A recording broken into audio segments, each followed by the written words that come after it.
I just want to go out there and say my TikTok days are numbered. I want to get into this story time about this woman who is telling her story about how she contracted herpes, genital herpes at that. This is something I've wanted to talk about for a while on my platform because I'm noticing so many people on social media just talking about herpes as if it's just not a big deal. And I know a lot of you already know that there are two types of herpes. There's HSV1 and then there's HSV2. A lot of people's herpes is confined to their lips, their mouth area, and others the genital area. So let me just talk about what could happen. I want to get into this video, and it's several videos that I'm going to play for you guys. But just for those people who think it's not a big deal, it's not a big deal. So not only is there an increased risk of getting HIV, this is according to the medical professionals, not only is there an increased risk of getting HIV if you have genital herpes, but having the two diseases together may also make one worse. A pregnant woman, for example, can pass on genital herpes onto her baby. So it's very serious during pregnancy.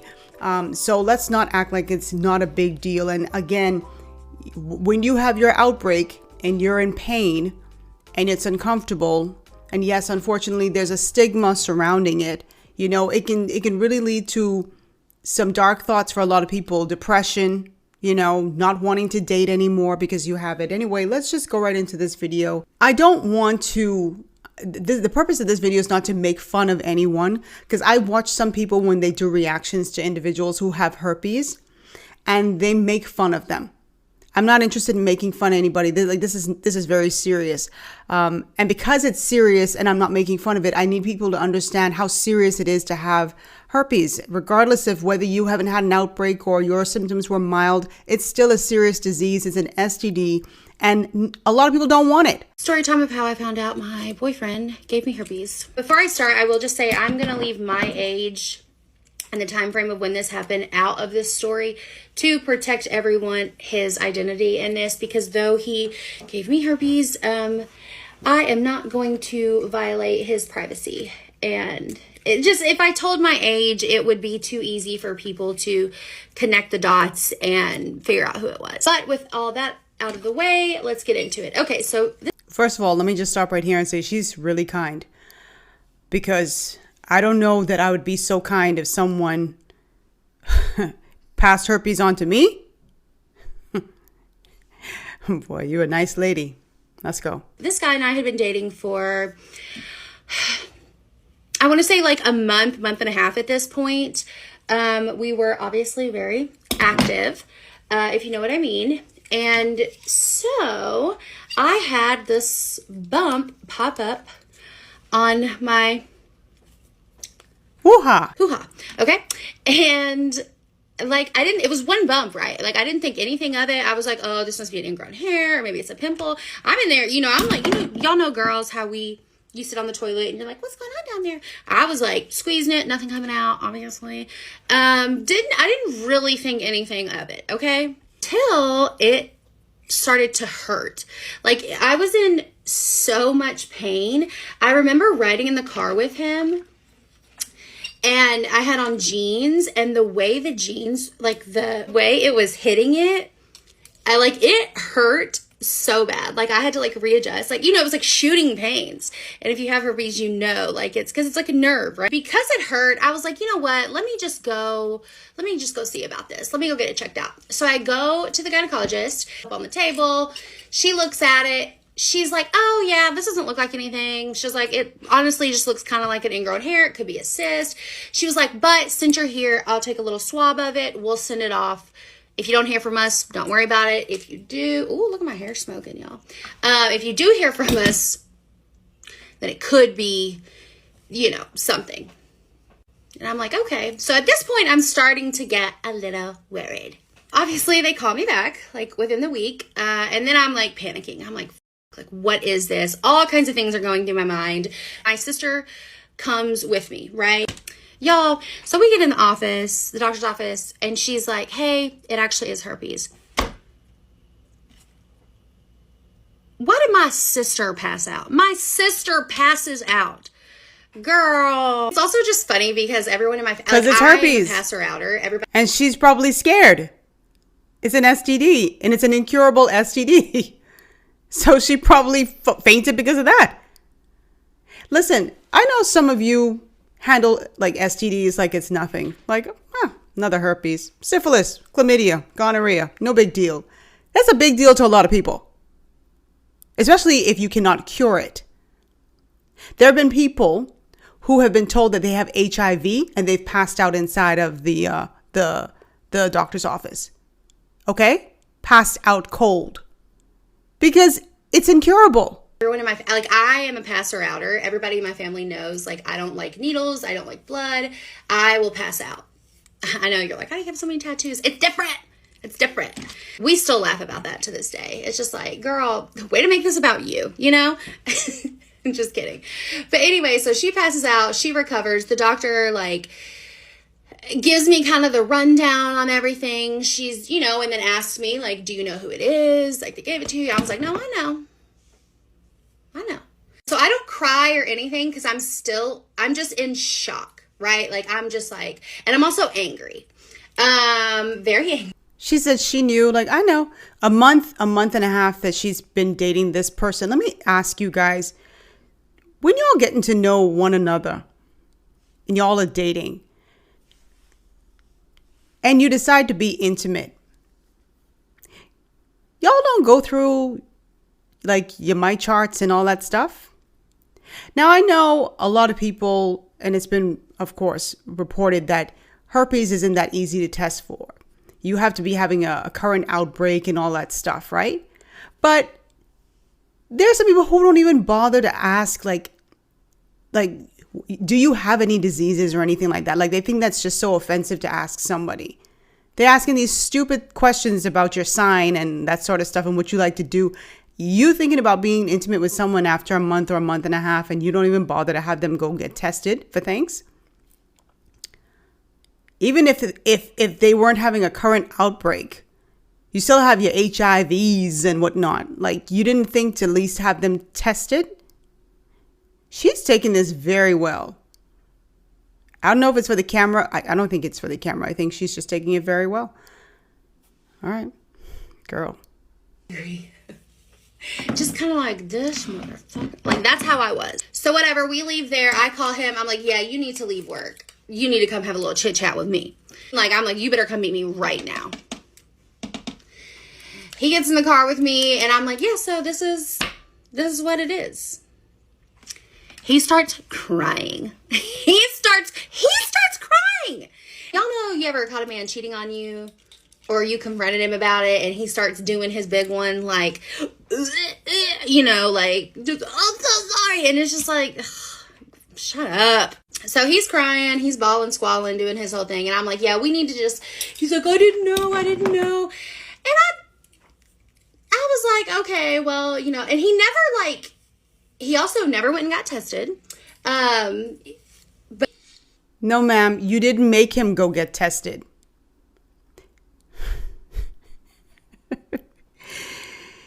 If you are going to be, how do I say this without getting demonetized?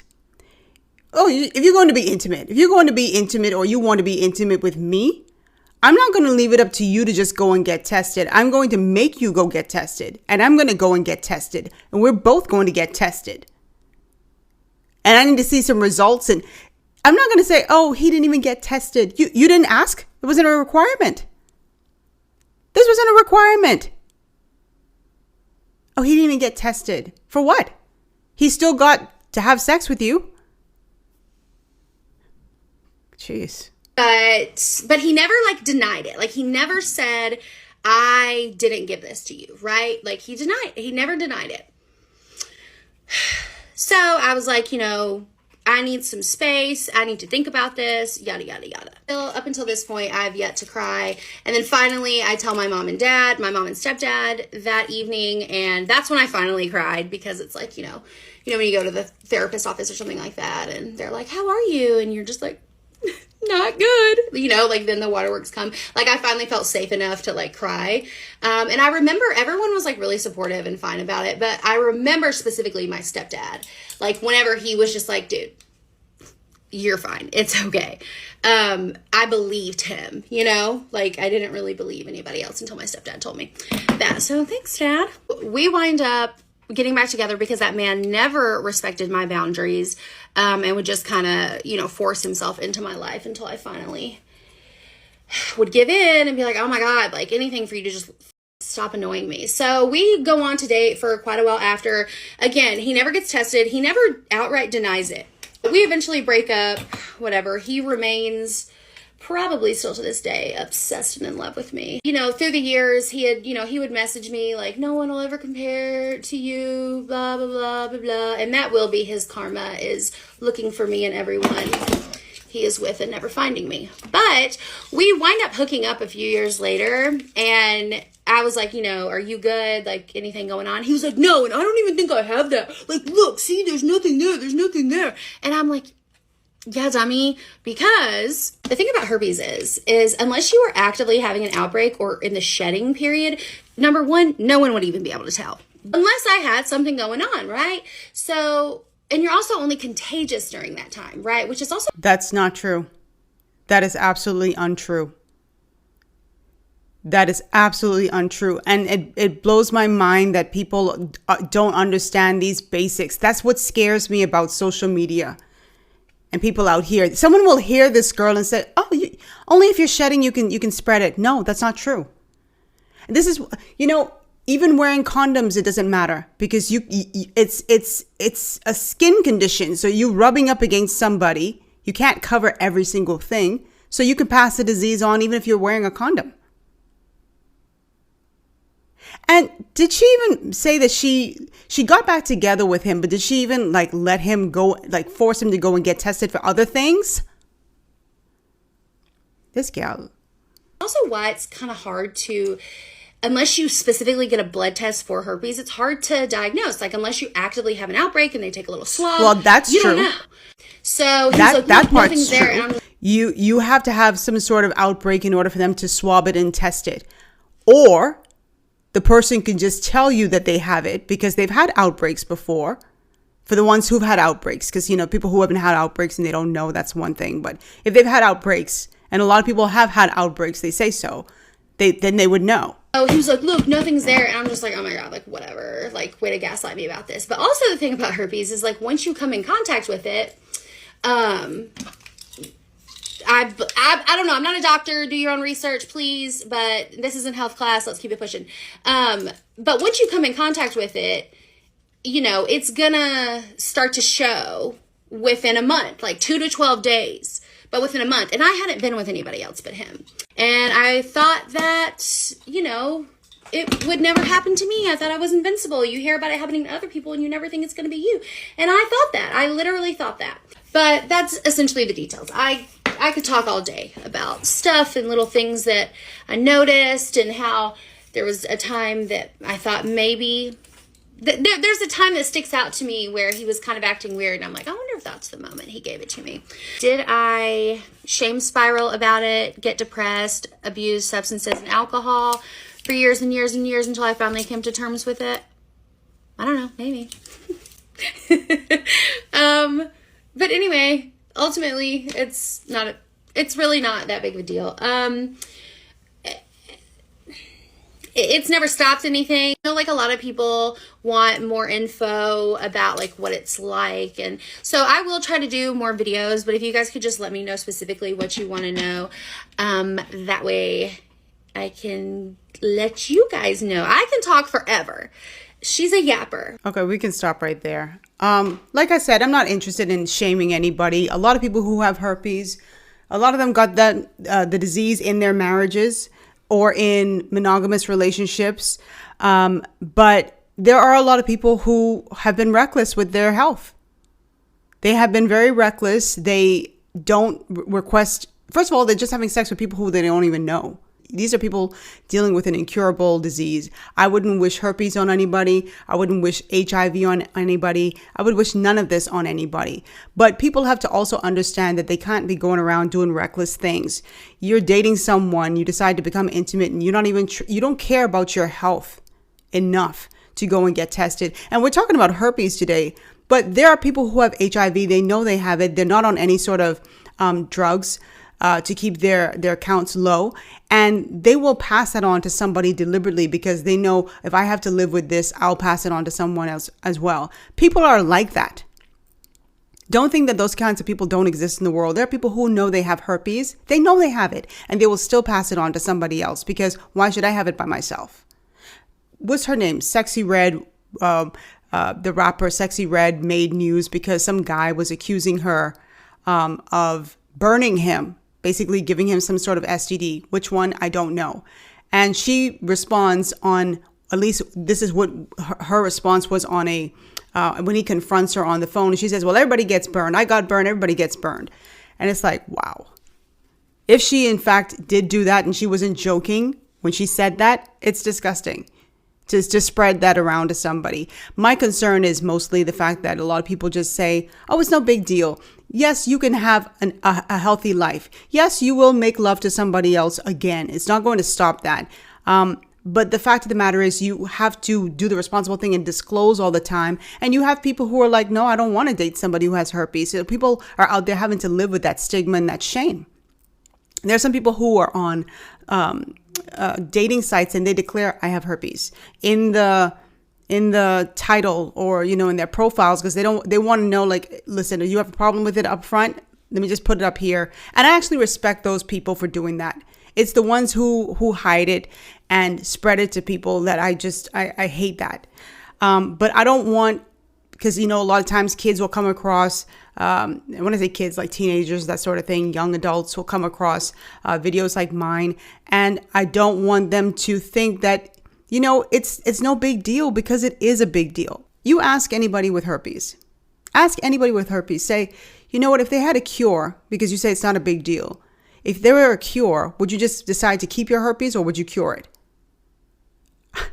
I doubt anybody would say, no, I'm just going to keep it because I'm very comfortable with it. No, I'm sure they would cure it. So it is a big deal, and it has serious consequences for pregnant women. It makes you more susceptible to getting HIV. It's not a small deal. I know this feeling like all too well. Like, I swear, like when I got herpes, I didn't leave my bed for days. Literally just crying, didn't eat. Like, it was awful. And it sucks that we feel this way because it's not a big deal. Like, it's really not a big deal. Like, you're gonna find people to date, to sleep with, all of that. And like, herpes is so common. And like, once you do like the research and, like really work through the stigma, like you're gonna be okay. It's just like so annoying that like we have to do all of this work to feel okay because we feel so damaged and like dirty and gross, and like it shouldn't be this way. So hopefully with all of us herpes advocates out here, it's just all about the stigma. Like, it's not about the virus itself, it's literally about the stigma, and the stigma is literally so boring and stupid. And like, herpes advocates. So you advocate for herpes? Or you advocate for the destigmatization of herpes? That's probably better said, because I don't know anybody who's advocating for herpes. But again, it's not stupid, and it's not a big deal. It's not a big deal. Is that the right thing? It is a big deal. Let me just say it like that. It's a big deal, and I wish people would treat it as such. It's one thing. I don't want you to feel like life is over, because life is not over. You can live with it. You can still date. You can still have intimate relations with people, but don't act like it's not a big deal, because it is. That's my main point. Anyway, drop your comments down below. Let me know what you think. It scares me, to be honest with you, how people are so cavalier about STDs. Maybe I just grew up in a different time, but everybody just seems to be so blasé about it. Like, oh, it's not a big deal. It's just gonorrhea. I mean, you could cure gonorrhea, but you know what I mean, or chlamydia, but your herpes and your HIV and that sort of stuff, people are just too and even if you can cure gonorrhea, who wants a fire crotch? I don't. Anyway, if you're coming across this video and you have herpes and you feel like sharing, it's a very sensitive thing, and of course it's a private medical matter, but how has your life been impacted by it? I think that's probably the best question. I'm sure some of you will say, oh, it's not a big deal. It's not a big deal to me. I've never been impacted by it or anything like that past shedding. But, I'm sure for a lot of you, like this young lady talked about being in pain and she could feel it when she was wearing her jeans. How has your life been impacted? Have you had difficulty dating because you are the type of person who's responsible enough to declare that you have virus and people don't want to date you? Just drop your comments down below. Let me know what you all think. If you'd prefer to weigh in on this conversation by leaving me a voicemail, you can do that by going to my blog, ThisBahamianGyal.com, and you're going to see a send voicemail box. It'll be on the right hand side if you're on a desktop. It'll be at the bottom if you're on a smartphone. I'd really love to hear from you guys. I know this is a very sensitive matter, so you don't have to leave your name. You could say what city you're in or what country you're in, and just weigh in on the conversation. Tell me like what you've had to deal with. I think more people need to hear from you guys. I'll see you in my next episode. Bye.